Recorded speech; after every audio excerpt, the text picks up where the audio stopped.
Welcome to Flip Your Lid with Kim Honeycutt.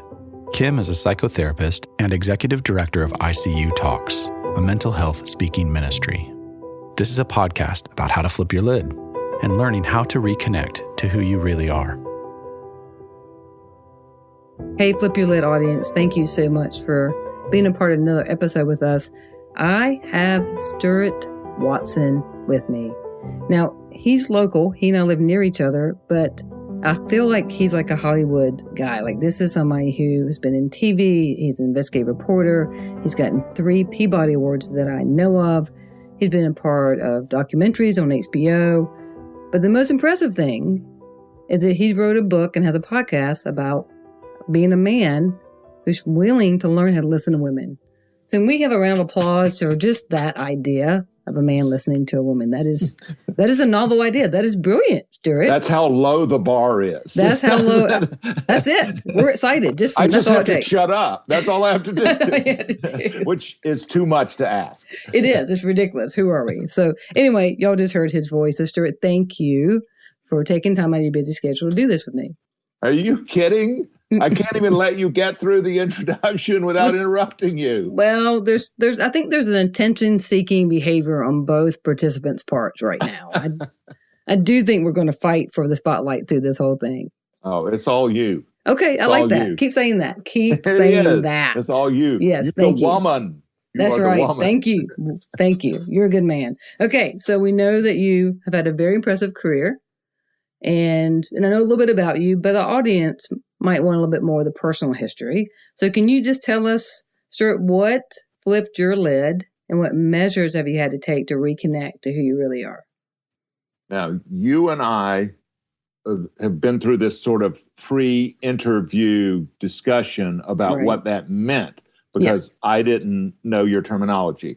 So you said flipping your lid is what like peels back all the gray matter, which contains my personality and my identity, and takes me back to this yellow, some have called it the reptilian brain, or the I call it, you'll love this, Kim, get the beep button ready. It's the 4 F's: fight, flight, feed, and then that 4th F that they don't allow me to say.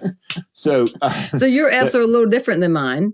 Okay, but I like what you're going. I like where you're going with this. I like it. You probably have faint and freeze in there too. Well, I have fawn.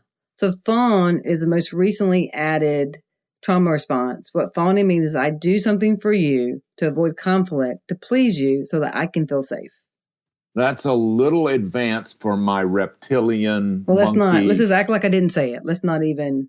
Because that requires a little charm. And as my father, the alcoholic who met, married, and divorced my mother twice. Oh, that's sweet. Yeah, exactly. He was a romantic. They said of him, a little charm goes a long way, especially for a drunk.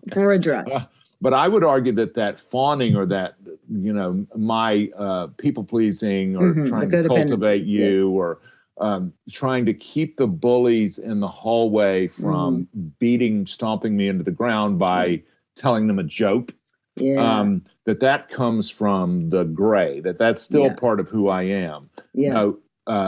And I think that the rutting, the caveman who would club you over the head, Kim, and drag you back to his lair, his cave, that is part of me too.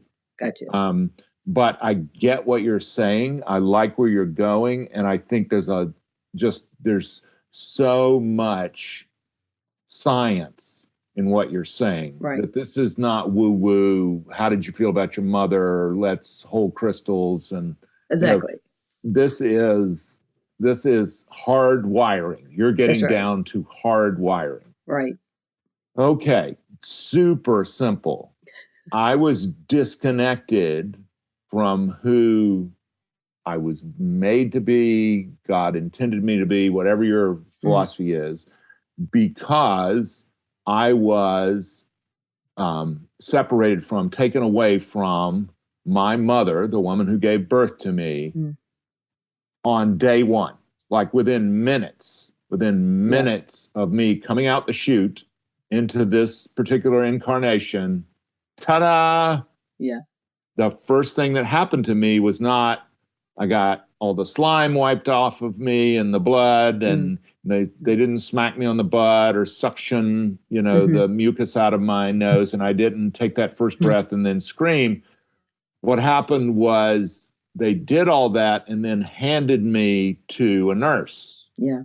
And the nurse took me away. Now, the more we know about people for whom that happened, that is, those infants, sometimes we're not going to question the legitimacy of that. It could be that infants are taken away from their mother for the preservation of the child's life. Like the mother cannot care for this child. The mother cannot deal. Or in some cases, the mother is no longer even living, and the child is separated from the woman who was the be all and end all, right? And so this little bitty baby, me or whoever, knew her smell, could pick her out of a photo lineup, would look at her picture if you were given a lineup of nice, fun mommies, the eyes would go to the mother who conceived him, knew her voice because had been listening to it, floating around in there. And everything for 9 months was about, I'm going to go lie on this woman's breast. I'm going to get milk and sustenance from her breast. I'm going home with her. Yeah. So it was like head fake, for 9 months, you're ready to go with this one. And then it's like, what? What the what? Where am I? So any child, orphaned, foster care, raised by an aunt, adopted, taken away by, whoever, invading troops or whatever, raised by wolves,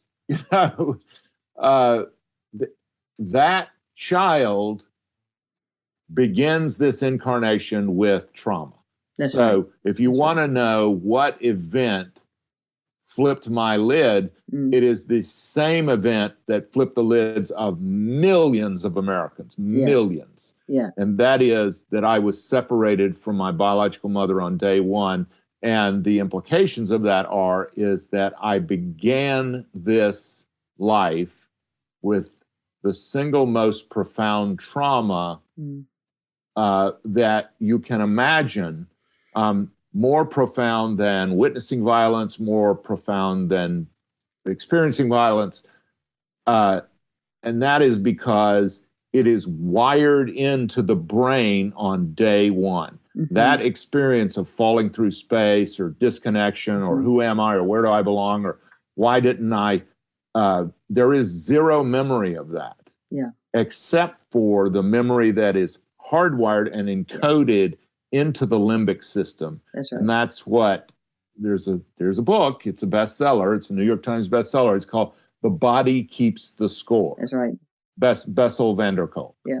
And that is the book which articulates what has been called, what do they call it? Experiential trauma, or what it means is that you had something traumatic happen to you before, as you were developing memory. Like you don't have any memory in the gray matter. Yeah. You can't dial it in and tell you what the room looked like or smelled like or what the sounds were or anything else, because the tape recorder was still being installed. Right. The tape recorder was still being built. The top of the head was mushy. I was a little melon, I was a little mushy melon, and as are we all.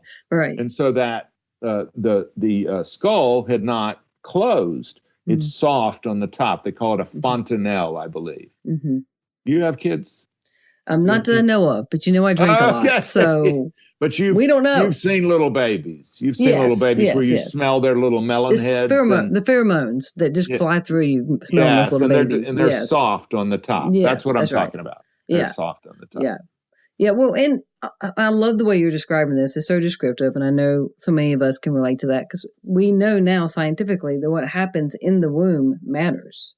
That if screaming happens around your mom or she is stressed, it affects you. We know the effects of intergenerational trauma, right? That we know that grandchildren from the Holocaust have PTSD at birth, right? Yes. We understand all this. So to know that your biological mom made the best decision she can make, it doesn't stop the trauma and what happens next to you as you have to figure out your identity.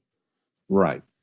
And there are two distinct things. And I've been working with a small group of adoptees in recovery. We've started a new 12-step meeting. Shut up. I didn't know that. That's amazing. Yeah. Wow. And well, they started it. I just went to the first one. And there was a woman who's been on my podcast, Nancy Day, was one of the instigators. In the first meeting, she read big chunks of a book called The Primal Wound, Nancy Verrier, which introduces the notion of when you separate a child from its mother, there's this wound.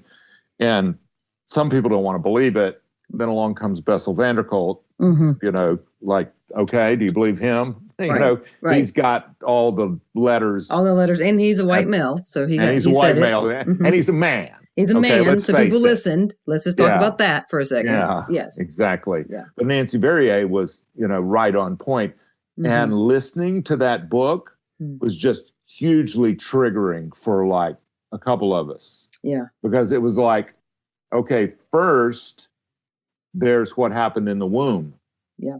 We're bathed in this stress soup that my mother's stressed out of her mind. What am I going to do? Why can't I get back to nursing school? My life is over. I'm ruined. My family's not around me. I'm living in this boarding house. I'm isolated and alone. I'm living among strangers. This is going to hurt. This is going to hurt a lot. And then I'm going to lose the child. I'm a slut. I'm going to hell. Why did I do this? How could I have been so stupid? That's what I was swimming around in. It was like, it's called stress soup. Yeah. Then I'm taken away from her. So first there's the stress soup, then there's the taken away. And so, our mutual friend, Tammy Bell, she said, well, you were just waiting for that first drink. Absolutely. Weren't you? You were just primed for the first drink. Absolutely. Like, I spent about 15 years waiting to go. Yeah. And then I got that vodka, Kim, and it was like, woo, we have found the magic solution. That's exactly right. All of a sudden I'm feeling, now I can be who I really am. Now I can relax.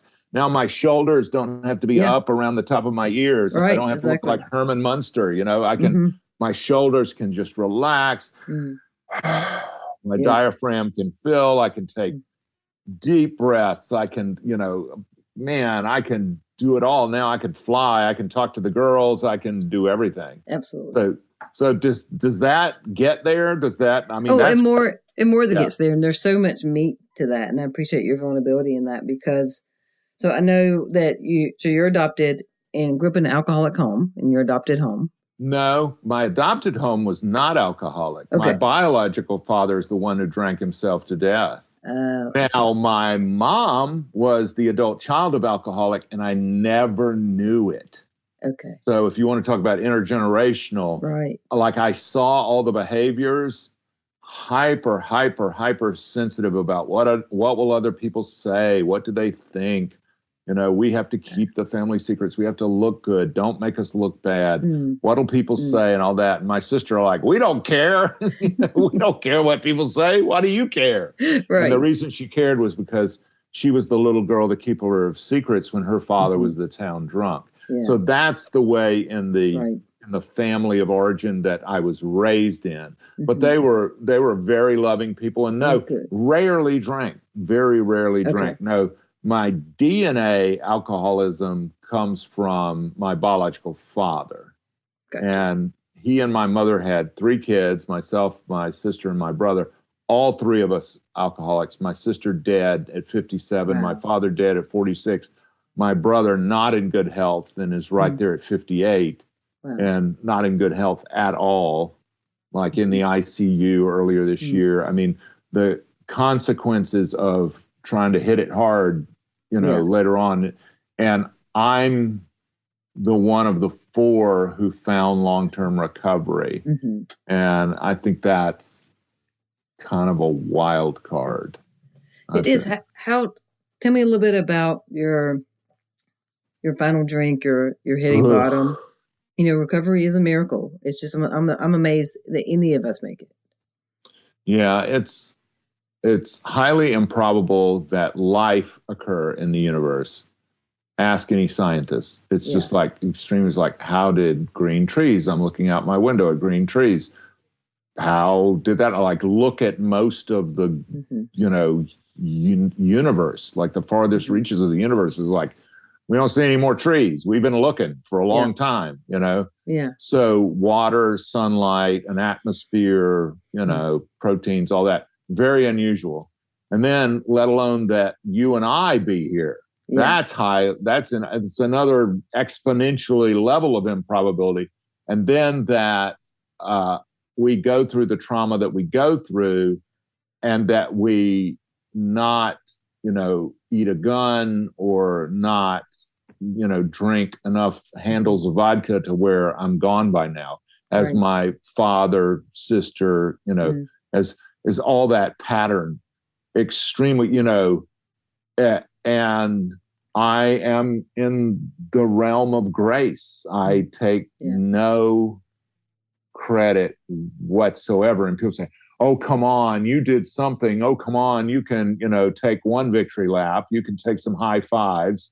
You can collect a medallion for 29 years of sobriety. And why don't you be gracious and, and just tell us how you did it, right? We go in the rooms and they hand us a medallion, and there's a buddy of mine, his name is Jay. And Jay, they wanted to give him a 1-year chip. They made the mistake of inviting his wife to the 1-year celebration.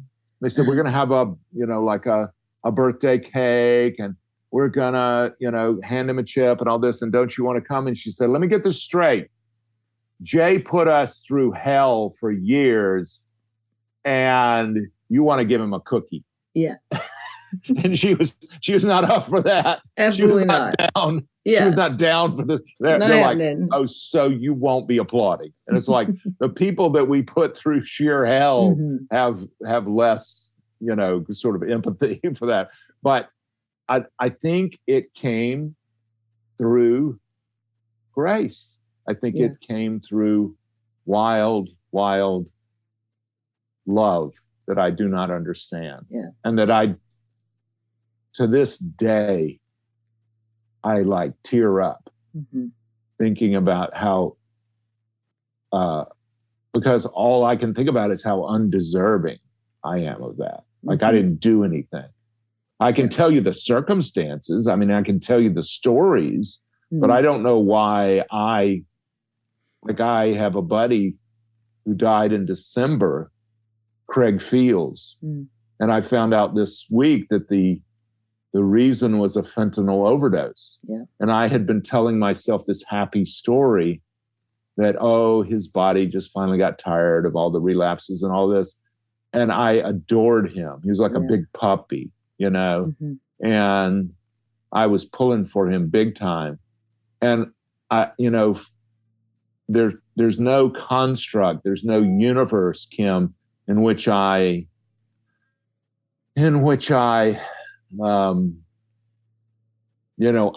sort of good and Craig Fields wasn't, in which I'm I'm noble or better than, or, worked harder or something like that. I just don't live in that world. Right. I'm in the world of, I don't know. Why did my father die at 56, my sister at 57, and I've made it to 63? It's not because I'm good. Right. It's not because oh, look at what Stuart did. He went to a bunch of meetings and drank a bunch of bad coffee and, and listened to a bunch of people shout cliches, Right. I don't think that was it. Right. I think there was something mystical happening that I do not understand. And I don't even think it's because, my whole Presbyterian predestination and right. I'm not up for that. I'm not down for that either. Right. Right. Well, one thing you said that's so crucial in that story is that you said you received. And that's part of it, is that when we have that much trauma and shame, we don't know it's okay to receive. We don't know it's okay to have our emotional needs met. And so that to me is part of Hang on, process. I'm writing that down. You just gave me a freebie. There's a freebie for you. We don't know it's okay to receive. Yeah. That we have to be an open system to receive. And most of us are closed down because of trauma, because we don't trust. And so you somehow are able to receive. We have to be available to receive. Yep. To have our emotional needs met. I'm writing it down. All right. Already worth the price of admission. There you go. And the audience had a chance to write that down too. So somehow or another you received. And again, to go from being someone who's adopted, who's got the stress soup and everything that's there. And that when you talked about your first drink at 15, when you went, like, I so know that feeling. Right. That's how I describe it to people. When I first got drunk, like it was the answer to everything. And to go from that being open to a different answer, to receiving a different answer. That's an incredible transformation. That's a lot of collective change to get there. Yeah. Amen. And you've been there for 29 years. Yeah, it's hard to believe. Yeah, it is. It's hard to believe. And there is a tendency, which is not a healthy one, to focus on the little petty stuff that's still lingering. Mm-hmm. And I constantly get encouraged in business life and elsewhere to, will you just, all the phrases, let that land. Mm-hmm. Will you just accept it? Will you just take a moment? Yeah. Will you why don't you just celebrate? Just like have your cupcake. Mm-hmm. And I have it very hard, very, very hard. Mm-hmm. And in a way, it's kind of cheating. It's not very nice to God. It's not very nice to the provider of all this not to take the time to say thank you, because it's not like, let's celebrate Stuart. It's more like, let's celebrate what God has done. Let's celebrate what this universe, this life force. And when I say God, I hope that anybody listening, please, please, please substitute source or universe or the great mother, the great mother of us all. Yeah. I like her so much better every day. Yeah, that's good. Great mom. Big mama. Can we please, whether it's Mother Earth or I think it's the mother of the whole universe, mothers give birth, Right. Fathers, in my experience, kind of absent. I have a hard time praying to our Father. Yeah. Because they're kind of there and then gone. Whereas the mother, in my mind, at least the mom, is not absent, less likely to be absent. Yeah. She not only gives birth to all things, she nurtures all things, nourishes all things, loves all things, never gives up. Yeah. Mama tried, she's the last to give up. Mm-hmm. So I want that on the cosmic level. I don't want the father who gets mad, gets drunk, and gets gone. Right. Exactly. I want mama who's always there, who's a constant. Yeah, in the healing in what you're saying, that you're letting it be something that heals, knowing that you live within your mother for 9 months and then you're taken away, and to allow God, who is all gender and no gender, non-binary, and a loving mother and nurturing, just that key word you said, nurturing. So tell me a little bit about your journey of being healed with women, being able to be married, learning to listen to women, and about your healing process with that? No, I don't think I'm there. My wife's not all happy with me, and there are a lot of women in my life profoundly unhappy. But the long and the short of it is, there's a guy in recovery who says I have mommy issues. And I said, no, you're confusing mommy issues with never had a mommy, like didn't know my mother issue. Right, yeah. So I do think there's something in there about never knowing who my mother was. But my mom, I do not in any way wish to tarnish her memory, because I got along with her great, loved her. Mm-hmm. She was my biggest fan, and I was her biggest fan. That's next great. To my dad. Yeah. And so I got along with him great, and I had this healthy home, but we didn't know at the time what kind of trauma we were dealing with, mm-hmm. On behalf of these kids, because the notion is that you get these kids and they're like a blank slate, and still a lot of people say that. Mm-hmm. But there's something about not knowing who your mother was, and there's also something about, and I'll get to the women, because women absolutely surround me and sustain me. I mean, everyone from therapist to business coach to, it's just like, it's kind of ridiculous. Mm-hmm. Marketing, people that surround me, friends. That's great. To have a friendship with women in our latter years, in which there is zero sexual mm-hmm. overtone. Yeah. Maybe that's like turning 60, and where it's not really like, it's not as much of it's just like the hormones have so died down that it's not, but it's difficult to articulate. Like yesterday I was having a conversation with a woman about, we call these masculine and feminine spirits like the yin and yang. And she was telling me something about Shiva and Shakti. Mm. So you've got yin yang, which would be like Japan, China, Buddhism. And then Shiva Shakti would be Hinduism, mm-hmm. India, right. more the Asian subcontinent. But still, you've got this Eastern notion of these balancing things. And in the West, we assign them genders. And what we're really talking about is kind of forces, I guess. Mm. So like speaking and silence. And that goes to what you're talking about. That, men complain that women talk all the time, and then go back and check the record. Like just go and just like record a boardroom meeting. Okay. Right, exactly. Good point. Let's record a congressional hearing. Okay. Yes.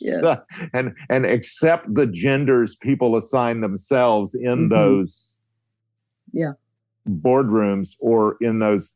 And I'm sorry, men have dominated the conversation forever. As I'm dominating this one, you're letting me. You're supposed to this time. You're set me up. Proved your point. You proved your point. No, you proved my point. Well, good. I'm the smart one then. Good. You are the smart one. There's just no question. I've been outsmarted again. And so the premise of my podcast was that a few years back, I said, I'm going to try a podcast, and I'm going to try to learn to listen to women. Mm. And so the transcription software that I use, it's automated. So it's really simple. You take the Zoom call, you dump it over into Otter, and Otter automatically, it's AI. It automatically transcribes it. It does about a 90%, 95%. It does pretty well. And then they do this annoying thing, Kim. at the top, they say speaker one spoke for X% of the time. Oh, that's amazing. And because it knows my voice, it says Stuart spoke for this percentage of the conversation. And I have to go back and have my editors like put the thumb on the scale to get it down, because in my podcast, the premise is to listen to the woman. And the premise is I have a different woman every week. It's called In Her Words podcast. And it's available on Spotify and everywhere else. Apple. You get to see right there in the transcript. This is just science. It's just math. It's just counting seconds and words.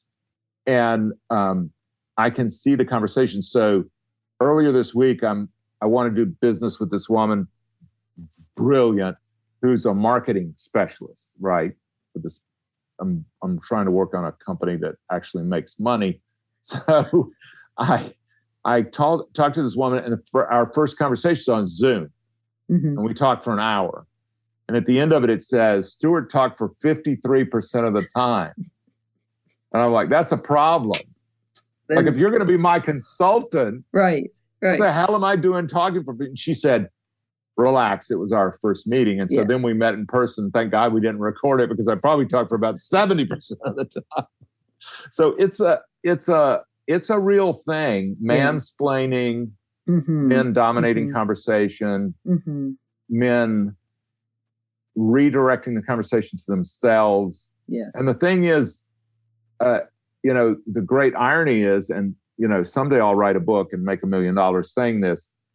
If you want to make $1 million, like if you want to make the sale, or if you want to get laid, or if you want to increase your status within an organization, shut the hell up.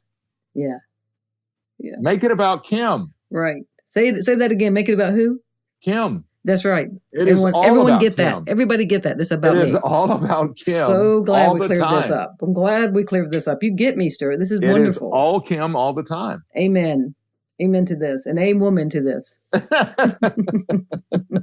Hey, women. That's right. Yeah. So there's some hitting bottom in something, right? Because you don't get to a point you're like, okay, I need to stop speaking. I need to listen. I need to take this in and learn. And this is part of your healing process, but also something had to happen that propelled you to this amazing podcast, In Her Own Words. In Her Words. Right, in her words. 3 words. In Her Words In podcast. Her Words. So is this like something between you and your wife that just kind of hit you? Yes. Did she hit you? Is probably a better question. No, she doesn't hit. She gets really quiet. She gets really silent. I would rather be hit. Yes. I'm a sucker for any test which reveals something. It could be Myers-Briggs. It could be the Enneagram.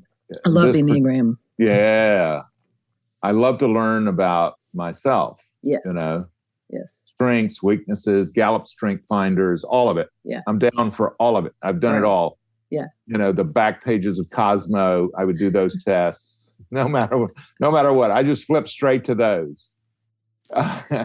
And I took something called the DISC assessment, which is widely used in business. Right. I've also taken the personality assessment inventory. And the DISC assessment, it said, you are an empathic listener. And I showed that to my bride of 40 years, almost 40. We've been together 42, been married almost 39. And she said, sweetheart, you are not an empathic listener. And my 3 daughters all are like, what, are they kidding me? Wow, empathic listener. I got you, empathic listener. Yeah. And so I concluded one of 3 things is true. I am not an empathic listener, and I need to learn to be one. I really am an empathic listener, and as I like to say, a prophet is without honor in his own home. That's right. You're not getting any credit. Yeah. Or, and this is more probable, I'm a pretty good empathic listener, except at home. Gotcha. It's the cobbler's children have no shoes, or the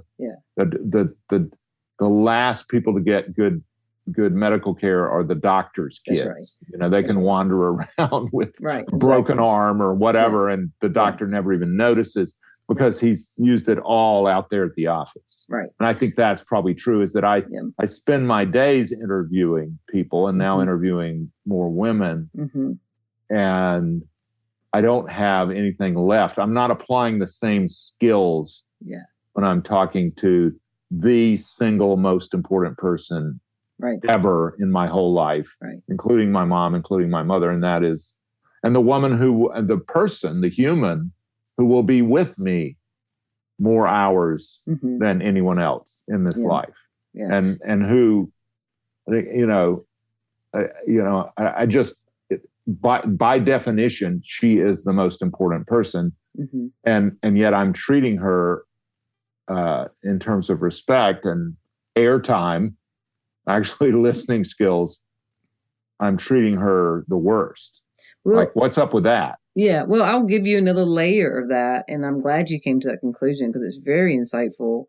But also, we do what's called compulsion repeat, which means that we generally marry somebody that causes us to repeat our childhood patterns, which means we play out our wounding.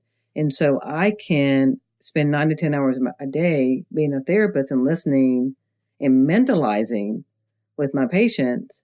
But my wife tells me I'm not the best listener, that my attention span is very short when I'm home. So, and part of that has to do with once I'm home, once I'm with her, my childhood patterns come out.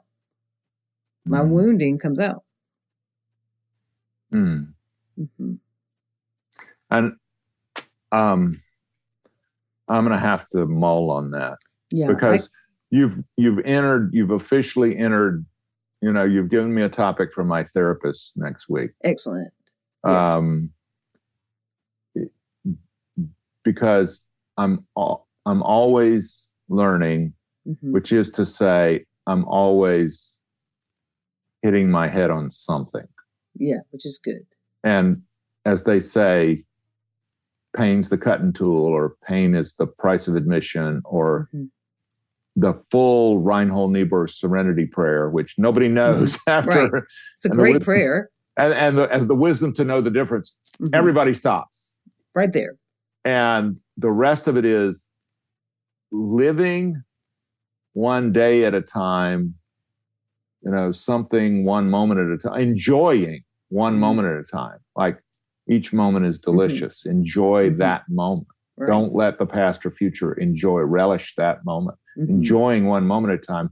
And then the next line is accepting hardships as the pathway to peace. Yeah. In other words, when you hit your head, when your wife's not speaking to you, when she's sleeping on the downstairs couch, that it's hard to realize in that moment that this isn't the pathway to divorce. This is the pathway to peace. Yeah. Yeah. And I think of it as, oh my God, she's leaving me. I'm going to be abandoned again. See, there you go. This is what people do. They abandon you. I'm such a victim. What did I ever do? Instead, it's like, if I say the full Reinhold Niebuhr Serenity Prayer, I'm accepting that, okay, last night she got up and slept on the couch. This is the pathway. So what's my lesson? But this is the way. The obstacle is the way, say the Stoics. This is the way to peace. Right. I'm being shown. Yeah. Like, if you want to pay attention to how to get peace, pay attention to the pain you had, Stuart, when you hit your head. Yeah, exactly. Because that's the way. There's all growth is that way. Like it's directing you. Like if they say, it's kind of like when the doctor says, what hurts? It's like the therapist ought to say, okay, what hurts? What hurts this week? Because whatever's aching, that's what we're going to work on. Yeah. So let me tell you, what I want to work on is a cookie. I want to work on a pint of Ben and Jerry's. That's what I want to work on. Yeah. I want to work on Pornhub. That's what I want to work on. I don't want to work on the thing that hurts. I want to, let's make it feel good. Let's make something feel good. Yeah, right. Absolutely. And the behavior, underneath the behavior is the core wound, right? That's the connection wound. But we have all these adaptive parts that come out, right, that cover up that pain. And we think that's our adult self. We think that's our wise self. And that's the work. Yeah. And when you say adaptive, like, I think there are gradations. And I think, Pornhub is better than fentanyl. Right. But that doesn't mean it's good. Yeah, it's a great justification. And a pint of Ben & Jerry's is better than a pint of vodka. Right. But that doesn't mean it's good. Right. Nor does that it mean it's healthy. Yeah. And a pint of Ben & Jerry's is not going to get me to peace. Mm-hmm. It's not even, you can probably tell me about this. Yeah. It's not even going to get me to homeostasis. Right.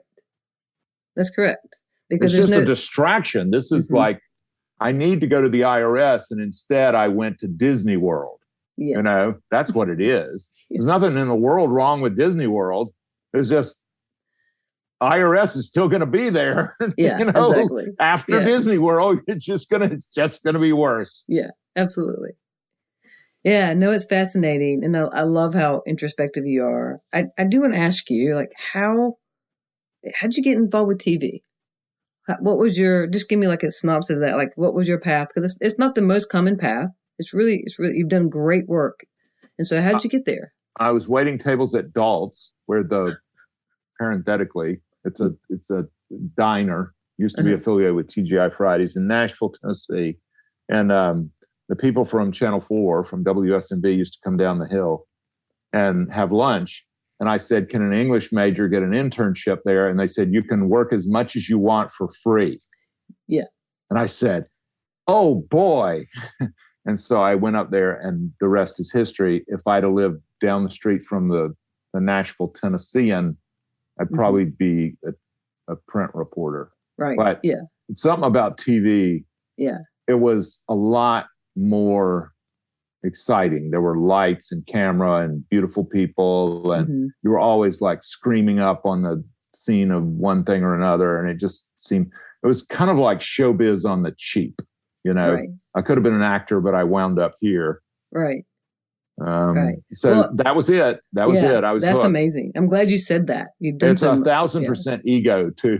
Right. There's no shortage of ego. We might not, it's no Anchorman. I'm kind of a big deal. That's very true. Yeah. That's spot on. That's not satire. That's truth. Right. I'm kind of walking around with a big thought bubble over my head saying, I'm kind of a big deal. I love that. So my wife and I were watching the HBO special, The Way Down. Yes. And about Gwen Chamberlain. And if I said her name correctly, and we were watching that and just intrigued, partly because of how we have now been treated in the church with us being gay. Very similar, right? Very similar of the expectations. You have to be a certain person and look a certain way. You're no longer allowed in a church, right? So we're watching around the time that we have faced incredible discrimination in the church. And then you were on there. And I was like, that's Stuart. I know him. And now I'm like, that's my best friend. That's Stuart. Right. Right. Well, I am your best friend. Yeah, we are best friends. Yeah. And so, but it was fascinating. And just is anything about that, like being a part of that investigation, especially how season 1 ended. Like you can't write I know it's horrible, but you can't write a better script in the sense of what's next, right? So anyway, can you speak into that? Sure. I'm not an expert on that particular church. Right. I don't know. It was like a cult of personality, but I don't know if it's a cult. I don't know the definition of a cult. I'm not a cult expert. Right. What I knew about was the way in which religious institutions are perverted. So a religious institution is nothing more. A church, what I told them that put me on the series, on the phone, which I didn't ask to be on the series. As a matter of fact, I asked not to be on the series. And they said, no, we want you. And I said, you want my friend Phil Williams, who's at WTVF, the CBS Nashville station. Right. I said, he's the one who's actually interviewed, investigated, spent years. has boxes and boxes and boxes of documents about Gwen Shamlin. He's the one who knew, Right. And he couldn't talk to them on camera for the first part, and so they had to settle. And here's what I told them. A church is not a little white building with a cross on top. I said, a church is a black box you pour money into and out of. And they loved that. Yeah. I said, because if you're the American Cancer Society or Susan G. Komen or the Billy Graham Ministry even, then you have to file more paperwork, which is the public can see, than if you're a church. So all I did was say, hey, if you give money to Gwen Shamblin's whatever, House of Gwen, you don't know where the money comes from and you don't know where it goes. Right. Because you're going to get me on a soapbox, but there's nothing about a nonprofit and a nonprofit religion that says this is good, like these are the good guys.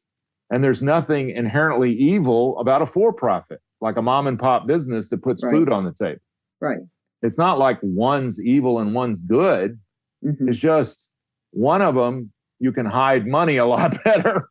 If you call your family a church, then you can certainly hide money from the public and everyone else, because the money that goes in and then the money that goes out. And, so you can form a church, anybody can form a church. But I want to go back and say, it hurts my heart when I hear the way you and your wife were treated. And I'll just go right now and I just need to say this. Jesus would never, ever, ever, ever, ever do that. That's and the words Jesus is going to have is not for Kim and her wife. It's going to be for anyone who looked askance at you, certainly in his name.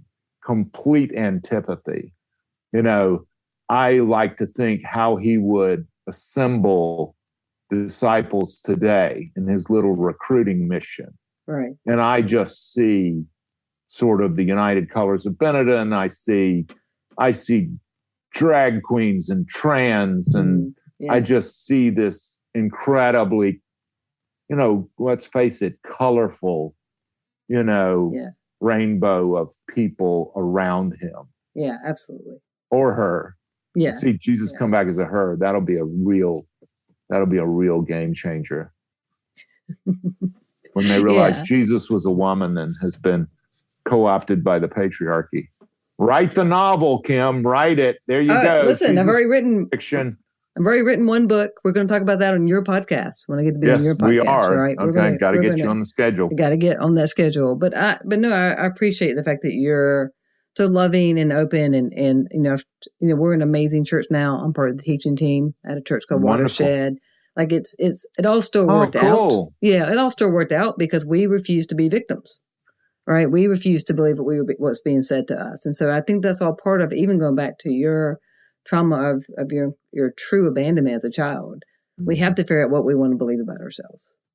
And you have done something in this of believing that you are worthy, right? And I get the whole thing of like, why am I sober and have a great life and other people die from alcoholism? I don't have an answer to that.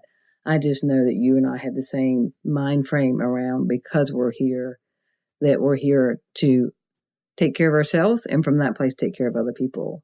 And I just think you've added so much to so many people's lives, and it's just amazing to see that you have gone beyond your trauma. I'm writing again because we're here. We're here to take care of ourselves and others. Yeah. And I think a lot of people get this twisted. So since we're on Jesus, you said church, I said Jesus. Right. So there are the quotations which scholars are mixed on.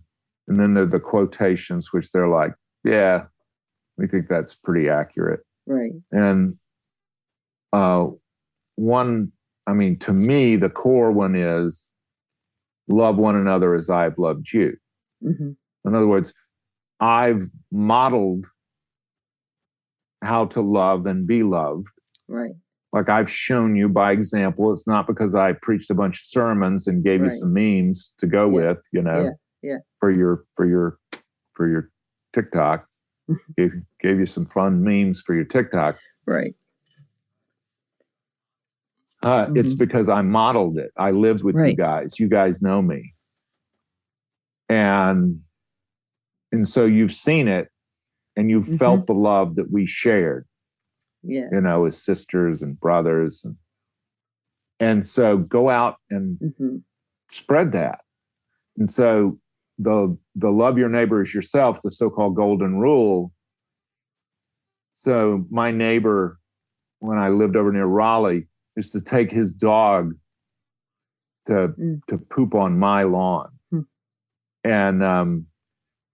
And I never really called him on it, but you could look out the window and he would walk his dog over to our house.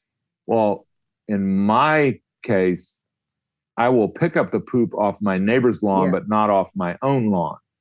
So I'm loving my neighbor more than I'm loving myself. Right. And that's impossible. Right. I can't really do that. You can't, what the book, the big book says is, I just went blank, but it's like we can't transmit something we haven't got. That's what it says. You can't transmit. So if you can't look in the mirror, I asked a woman on my podcast once, she was talking about trauma and trauma work and everything, and talking about working with these women and turning to the woman in the circle and saying, I love you and you're beautiful and you're worthy. And I said, have you ever looked in the mirror and done that? And she said, no. Yeah. And I was just quiet. And she said, is there a question? And I had a question, and Kim, I didn't have the courage to ask it. And it was, what would happen if you did? What's keeping what's keeping you from looking yourself in the eye and saying, I love you. I love you. God loves you. Other people love you.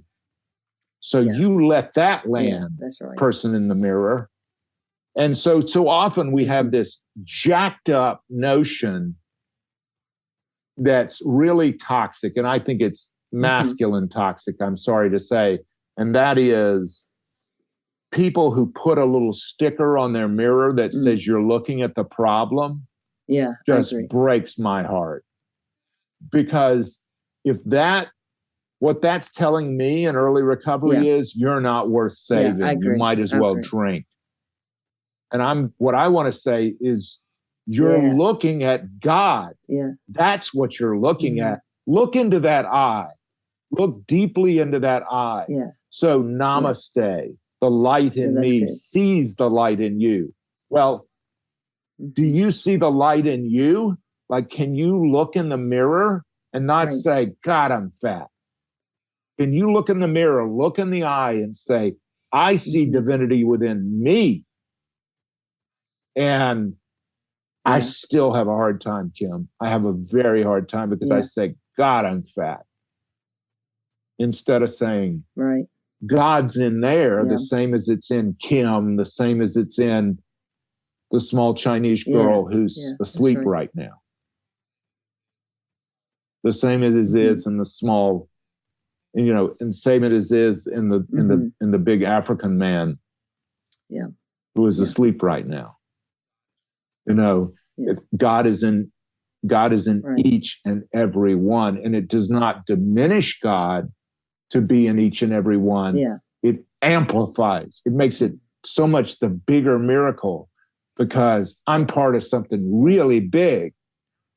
It's not a comparison. It's a relating. Connected to each other. I love the word amplify, right? That God's amplified inside of us. And that does not make God small, weak. It makes God the right size, which can fit in all of us, especially the marginalized, not especially, but especially when the marginalized to know that God lives within you too. Yeah. I want to say one thing and we'll start wrapping this up. You reminded me of something that in the beginning of my recovery, be reminded being told to put a post note on the mirror that says, "You are wrong." Because the voices in my head, the adaptive parts in me, were always, the way it protected me was to come against me and keep me separate from me. In recovery, and the trauma work is about being connected to self.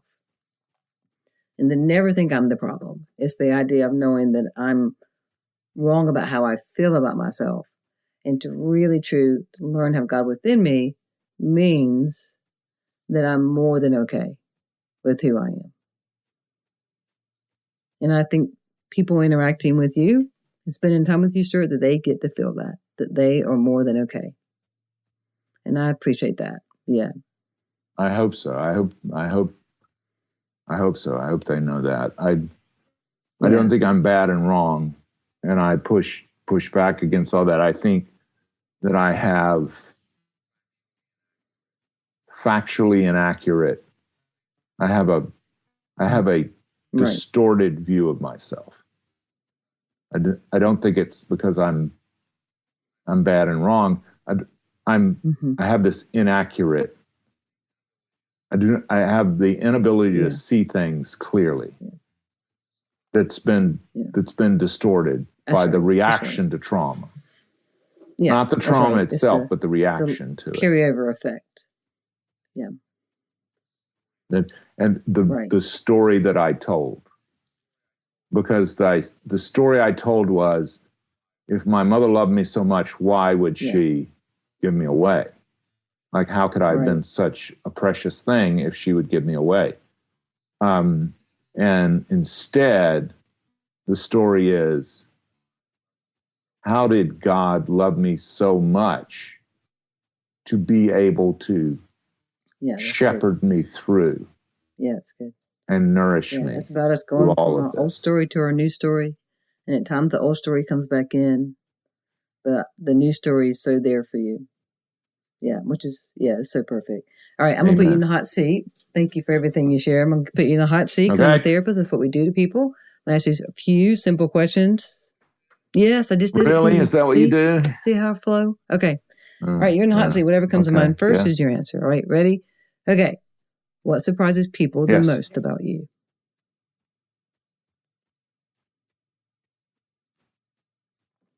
Surprises people. Sometimes people say, "You're funny." You're funny. All right. Well, yeah. Like it comes as a surprise. You're funny. It's like them saying, "Wow, you're walking upright." Like they're surprised, right?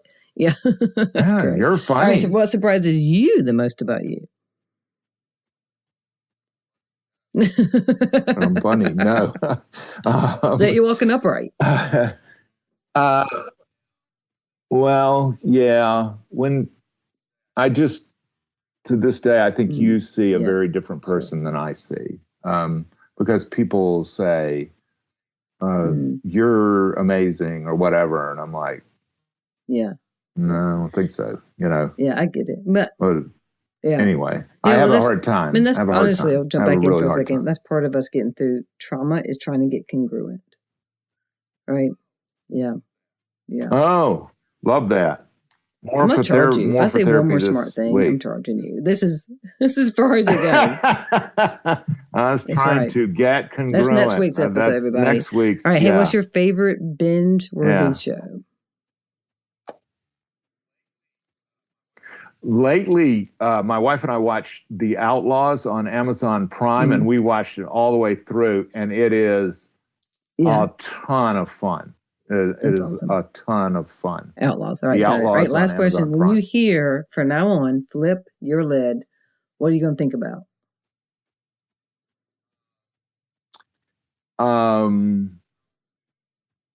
How to be proactive in calming those triggers. Like I've flipped it's the same as saying, I'm triggered.